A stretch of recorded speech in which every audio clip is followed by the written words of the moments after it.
Hi, my name is Bob Crowe. I'm the president of BreakThrough to People Network, and we're a group of people who are involved in equipping individuals who are Christians to be able to support their families and support their ministries on a local level. We've been involved in this work for now 12 years, doing what is many times called business as mission. We started actually back 15 years ago as a humanitarian group that went into the former Soviet Union as the Iron Curtain was falling. We discovered there churches that were in tremendous levels of need. That need told us that we needed to act, and so we began a process that is very normal in mission work. People will give money to support a pastor, to support a church or a ministry. And their heart is right. They really mean to do the right thing, but what they actually are doing by such activity is many times counterproductive. We discovered that we had a large number of pastors and various kinds of churches, ministries that we were supporting, and it was a black hole where we were pouring money each month, and there was no end in sight. And the thing that we also saw that really kind of bothered us the most was the fact that we were developing a dependency on their part toward us. Now, we're just of the belief that we want people dependent on Jesus and not on ourselves. And we started to see that there was a real weakness here in what we were doing. Furthermore, we started to see communities where the gospel was not able to penetrate. Communities that were not open to our missionaries, where the indigenous church was struggling to be able to have any foothold at all.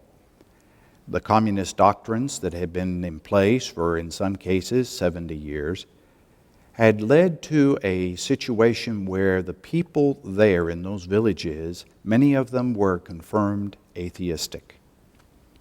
And so how do you bring the gospel to those folks? We started to experiment with how to do that, and we began some small businesses.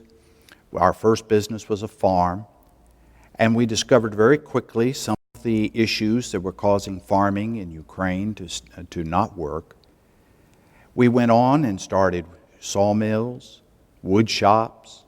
We put sewing machines in place for people to be able to make various kinds of things for sale. We began to put in place combine services and grain mills and started to work with computer repair. We had a menagerie of different types of businesses that people wanted to start. And we have done this in 26 different businesses in the Ukraine to this date. Let me talk to you for just a moment about the difficulty that there is in reaching people in many communities in the world, not just in the Soviet Union, but also in places in Africa, Asia, the Middle East, even South and Central America. We find that there are communities where the gospel is not able to penetrate because they are closed to outsiders, and where the distrust of outside influences is there. And so we began a process of looking at the process of how to reach into those communities. A perfect example of this is a little village. It's up in the Chernihiv Oblast of northern Ukraine. Its name is Zagrebela. And in Zagrebela, they were a closed community, 80% atheistic, no commerce whatsoever, jobs at almost 100% unemployment, families that were struggling to be able to get by on the barest of necessities.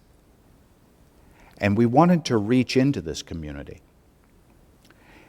A gentleman came to us who was a Christian, and he said, I have inherited from my family some land in the village of Zagrebela, and I want to go into Zagrebela, and I want to bring the gospel there. And I understand that you're interested in starting some businesses. We told him yes. And we trained him and worked with him on starting a kingdom business Now that's a term you may not be familiar with. A kingdom business means that a person is called by God to go and work in a business area to impact that area, that community, for Jesus Christ. It is a people-focused, it is for profit, but it is people-focused more than profit-focused business. And so, Anatoly began a sawmill. We were able to raise the funds and put in place that little sawmill right there at the home that he was going to set up on his inherited property there in Zagrebella. And because he was part of the family of that community by relation, he was accepted in fairly short order by the people in that community, which otherwise were very closed to any outsiders. As that began to have effect, as the sawmill was put in place and he hired one other man who was in the village, all of a sudden something strange started to happen. We've watched this happen multiple times now as we have started these other businesses. You see, when you have a community where unemployment is a major problem, any job created will act as a magnet to draw people. And when that Christian is able to share his faith and to share it effectively, a group of those people attracted will come to faith in Jesus Christ. That is exactly what happened in Zagrebella. And that small group that came to know Jesus did not want to travel 23, 24 kilometers one way to go to church. They instead wanted to establish a place there in their village where they would worship. And so they formed a church as a natural outcome of starting a kingdom business. We found that this man was able to impact the community as he began to share Jesus, as he started to see trucks come in with logs for the cutting, and all of a sudden there's commerce going into the community. There is effort there to try to buy something while they're there, while the drivers, for an example, were in town. And all of a sudden, this quiet community that had no commerce and no traffic is busy. All of a sudden, the corner kiosk and the corner store are making money. And all of a sudden, this simple little business that only cost about $3,000 initially to start is busy doing something that is impacting the whole community. The government leaders started to notice, and the unemployment office that is affecting that area began to send people to Anatoly and ask him if he would consider working these people and helping them to judge what kind of worker they were. Every year he does that for the unemployment office to the tune of about 100, 125 people. And the government officials, who were all former communists, now had come to a point of seeing a value in a Christian who was involved in business. So much so that in 2004, Anatoly was selected as the Employer of the Year for the entire state of Chernihiv. What we find here then is a story of success, even down to him sponsoring a soccer team for the youth so there would be an activity for the young people to be involved in. What we're finding is that communities that are otherwise closed to missionary work are open to business as mission activity. And so as we are working with the missionaries, we're asking questions like, where is it you want to plant a church that you can't? What kind of support is the work that is being done by volunteers from the United States and Western Europe? What kind of support is there if they don't come back?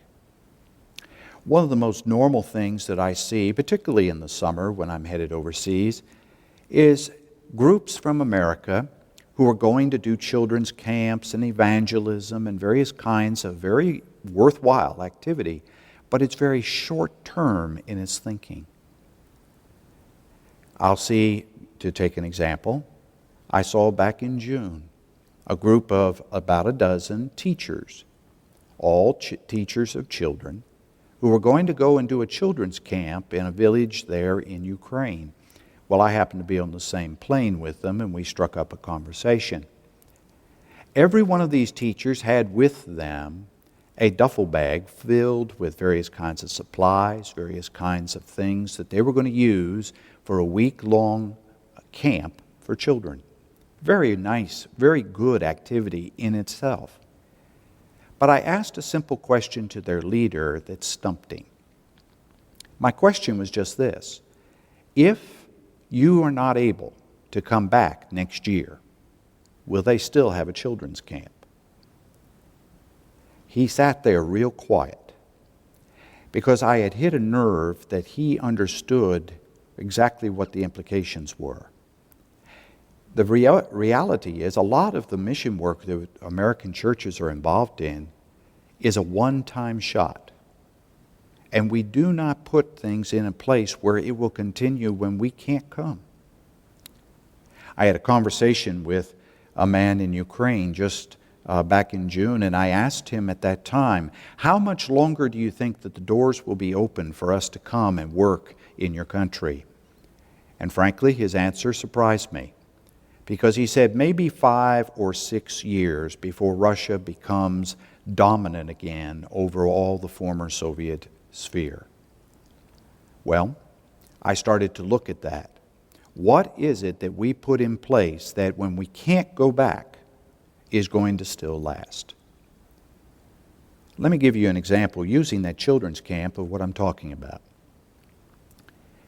Let's take that dozen teachers, and they go and they've got their duffel bags and they do a week's worth of children's camp, and at the end of it they go back home, they feel very good, they go back into their church, they share all the wonderful experience, and it is a good thing, but it's not a long-term thing.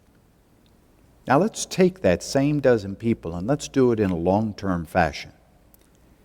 Let's suppose, for an example, those same 12 people are going to go, but they're going to do this in a long-term scenario.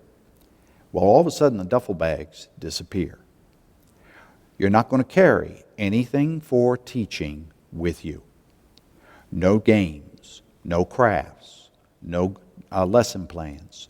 You're going to go over there with nothing more than your Bible and your expertise. And you sit down, you go a little bit earlier, you sit down with the workers that are going to work on that children's camp from that area. Now, you do a, let's say, 2-day training. How do you do a children's camp? And you help them to form lesson plans, and you help them to put together what it is that they need to do from what they have right there. And then on the Saturday before you're going to start the children's camp, you go down to the local bazaar, to the market. And there you buy all the things you're going to use, both for crafts and games and all the activities of the teaching. Everything purchased is local. And then, and this is one of the keys to a long-term viability, the Americans become the assistants to the indigenous people. What ends up happening is they gain first-hand knowledge of how to do it. We're there to help them to accomplish it. We have taught them all they need to know, and all the materials are locally available. If you don't go back the next year, they can still have a children's camp. We need to be thinking this way in our missions, and that's what BreakThrough tries to do. We try to help churches to think through to get to a long-term viability of their mission program. We use, in our emphasis, business to do that, because we're aware that Westerners are many times involved in funding of businesses, funding of churches and funding of ministry. Westerners are involved in funding of the ministries, the churches, the pastors, and if that dries up, there's a crash. There's an end that takes place. No one likes to think about that, but let me make a statement here that is absolutely true. Any support you start, one day will end. And let me make a second statement, and that is the longer the period of time between the beginning and the ending, the bigger the crash will be. One of the great needs we have is to begin support, but to do that support in such a way that indigenous sources of funding can take over that support. If that can happen, then you can withdraw, and that pastor or that church, that ministry can continue. When we went into the Chernigoff area, we didn't know what we were doing. We frankly were experimenting and just following God's Spirit as to what He wanted us to try to do. We've learned a lot. And in the process, we've learned some do's and don'ts. And one reason why we offer ourselves to work with churches, associations, and various individuals is because we can bring to you some things to avoid, as well as some things that do work. We want to be able to help you to be able to be successful in your mission undertakings. Let me give you a couple other examples of what we have been involved with. We had a farm that was our very first business, and we very quickly found out that the government's policies were working against successful farming. Now this is amazing to me because Ukraine has some of the most fertile soil in all the world, and yet you could not make a profit farming. The reason was that the grain prices and the export of grain and the use of grain and the silos were all controlled by the government.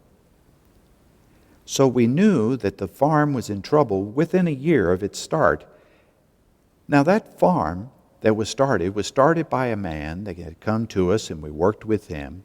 He had 37 years of agricultural experience, had an agricultural degree, but he had no equipment to work with. He was part of a little Baptist church on the outskirts of town. That little Baptist church was not going to survive in its present form. They had individuals there who were being ostracized and persecuted by the community because of their Christian faith. The Orthodox church in the area was working against them. They could not attract a pastor.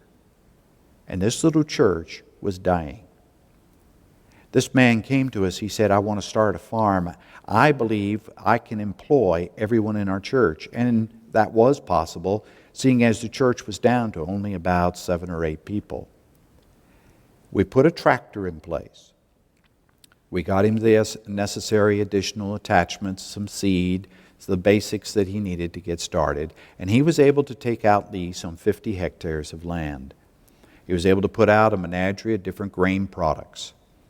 And they grew magnificently. In fact, the Lord blessed that so strongly that other fields that were totally wrapped up in weeds, they did not understand why, but the Christian fields were weedless, and they had not sprayed them to make them so. But now we had a problem. The persecution against the Christians, the evangelical Christians, was such that they could not get the combines to serve their farm. And as a result, their crop was going to spoil in the field. Furthermore, if they did bring in the crop, what were they going to do with it? Because if they sold it to the government at government prices, they were going to take a loss. So we had a problem. Well, we learned a long time ago God has the solutions, and we went to prayer asking God to open our eyes to see it and to raise up the solutions, and He did. Within 6 months' period of time, He raised up a set of brothers in another village where we wanted to start a church who wanted to start a combine service. Now, that combine service, that sounds expensive, but we were able to find a used Russian-made combine for $7,000. And we were able to put that business into place, and they were tied, they were networked to the farm, which was in a fairly close proximity. And now the farm was going to be able to get their crop out of the field by way of the use of these Christian brothers with the combine. Then we had another gentleman step forward. Again, a committed Christian who wanted to make a difference. And he said, I want to start a grain mill. I want to do storage of grain and milling of it. And so what we ended up doing was we would take the grain to this man. We networked the farm with the grain mill, and the grain mill would run it through, the basic hammer mill. He would run the grain through the first time, and there would be broken, it'd be cracked, and you could use it as feed. You could run it through a second time, and now you had a coarse flour. And both these substances could be taken to the market and used as a way to be able to sell the crop. And they were able to do it at higher prices. All of a sudden, the farm was making a profit. And we learned something. When you link small, and that's what we're dealing with here, micro-sized businesses by individuals who are in most cases total novices to business technique, but when we link them together, we are able to see success. Well, let me go back to the little church that was dying, because there's a good response here also. You see, all of a sudden, everyone in that church had a job. The unemployment rate in that particular community was in excess of 28%. And so there all of a sudden is an attraction to this church, and the church started to fill up, and they started to hear the gospel, and, well, you can figure out what the rest of the story is. Several came to know the Lord. In fact, that little church that was about to die went to number 2 in the entire state in baptisms. All of a sudden, this little church attracted a pastor. All of a sudden, this little church was able to impact its community in a major way. And so this is what we're seeing through business as mission activity. We're seeing that God is able to use people who are committed to Him in a business-like activity, and He's able to bring souls to Him, and He's able to change the whole things, all the things that are going on in the community, transforming a community for Christ. Who goes with us? We have an opportunity for people who have a business background to be able to have a tremendous impact. We attract a lot of business people, men and women, who have an expertise in whatever kind of business it might be, but are willing to go and share some very basic business information. We do this in what we call phase conferences. They are 4-day conferences. You travel to, in many cases, places like Ukraine or Romania, and there you get used to the area a day or two. You go through 4 days with the candidates. That's the individuals who come from that country. And you, as a coach, are working with that person with their business idea. We are an incubator. By that I simply mean this. We take their idea, whatever it might be, and we help them to hatch that idea out into a real business setting. You would get an opportunity to work with candidates, working one-on-one as well in small groups. And at the end of that time, we would have an additional day for you to see something of the culture, the community you were working in before you headed back. The whole trip taking about a week to 8 days. We go to do a phase 1, which is fundamentals of business. What is marketing? What is sales? Basic ideas of keeping records. And then we make an assignment to the people who are the candidates to do a market survey on their particular idea. Now, that market survey is hard work. A lot of observation, a lot of demographics, all kinds of numbers and places, locations. They gather all this information and they submit it in writing after 6 weeks. We go through a translation process, and then we invite to phase 2 those whose work shows that they are ready to go into a writing of a business plan and are able to project financially 3 years into the future what it is that that business will do. So we then get those individuals to come back for what we call phase 2. Phase 2 is just simply the writing of a business plan, which includes a kingdom impact statement. This is a little different than normal business plans in that the business has a plan in place to be able to impact the community they're going to go into. Furthermore, they're going to have a 3-year financial projection using an Excel spreadsheet, and that then will give to them clear idea of the profitability or lack of it of this business. Many times we find that there are things that identifies that we need to send them back for getting more information. It's after phase 2, with a business plan and a 3-year financial projection, a market survey, all in our hand, that we then can go to the states and raise funds through churches, through individuals, perhaps like you, to be able to start these very small, very micro-sized businesses and put these individuals to work. Working in direct connection with a missionary on the field, these individuals then start a business designed to impact that community that the missionary sees as the primary needed area for the gospel. That's what we're trying to do. We're trying to enable the missionary and transform the community. And so we then call back, after we have gained the funds, for a phase 3, those candidates, and we actually put them to work. Phase 3 basically is a fulfilling or a next step for phase 1. In phase 1, we told them what marketing is. Now we put together a marketing plan for their business. And so we have there the opportunity for them to be able to have a business ready to go.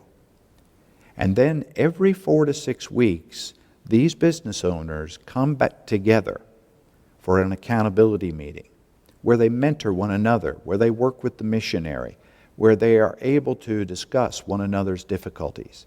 And we are finding some amazing things. Let me give you an example. Last year, we had a man come to us in Odessa, Ukraine. To describe this gentleman to you is hard to do. He was one of these people that when he entered the room, you knew he was in the room. You see, he had been working with pigs for many, many years, and there was this aroma around him when he came in the room. His fingers were stained dark from the pigsty, where he had worked for years and years. Now, this is a man who had maybe an 8th grade education, a man who really, as far as great intelligence, that was educated intelligence, no, he didn't have those credentials, but he had a lot of common sense. And one thing he knew was raising pigs. We put our coach with him to work up a business plan. The man who worked with him was Arthur Green. Now, Arthur is a business consultant from the south of England and does not know anything about raising pigs. That's okay. The man who was there who knew pigs was going to have to teach Arthur about pigs. And Arthur was going to have to teach him about forming a structure that would be able to be a successful business. And indeed, that's exactly what took place. This man was able to start a business that today is providing pork for the seminary in Odessa. Many of the churches buy their pork at a reduced price through this man. He's able to impact many people through the work of that pigsty. Strange as it seems, something that simple can be a kingdom business. And what we've also discovered is when this gentleman comes into the meetings every 4 to 6 weeks, his name is Sergey. He comes into the meeting and he's a very quiet man. But somebody will say, I'm having trouble with this. What do you think about me trying this? And several will start to speak up. Well, I tried this, it didn't work. I tried that, it did work. And sometimes they will get into a a discussion that seems to be getting away from them. They'll begin to get into a discussion where they are going into all kinds of things, and it is Sergey who calls them back. And it's Sergey who says, okay, let's get back to basics. And he's a very common, very simple man who says, let's pull this conversation back. And he's the anchor that causes this group to be able to stay grounded in what they're doing. God's provided us with unique individuals. We believe we're working with the cream of the crop. Individuals who are being discovered, who otherwise would not be involved in any kind of business activity, but are profoundly impacting the kingdom of God through their business. And some of these businesses have grown to quite a size. Going back to the business in Zagrabella, we had a tremendous success there.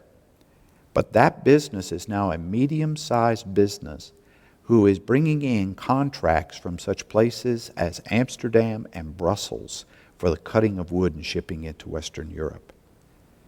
These are businesses with great potential, and the potential for Christ in the community is likewise just as large. We are looking for key people who can see the value in what we're doing and will say, yes, I want to be involved in that. We're looking for churches who will dare to think long term and are wanting an element of their mission program that is going to impact the support of the church from indigenous sources. We're looking for associations of churches that will work with us so that we can then impact in a way that we can't as a small missions organization. What I'm trying to point out to you is that we do projects that are strictly BTPN projects, but we also join ranks with churches, associations. They have their own projects, and they want our expertise. They want to have access to our materials. They want to be able to not have to reinvent the wheel. They want to get a hold of something that is already in place and ready to go, and we can help them with that. We want to invite you to join with us. We are a 501c3 organization, and as such, we are fully tax deductible in when you make a gift to our organization. And we would like very much to recruit you to become a part of BreakThrough to People Network. God bless you.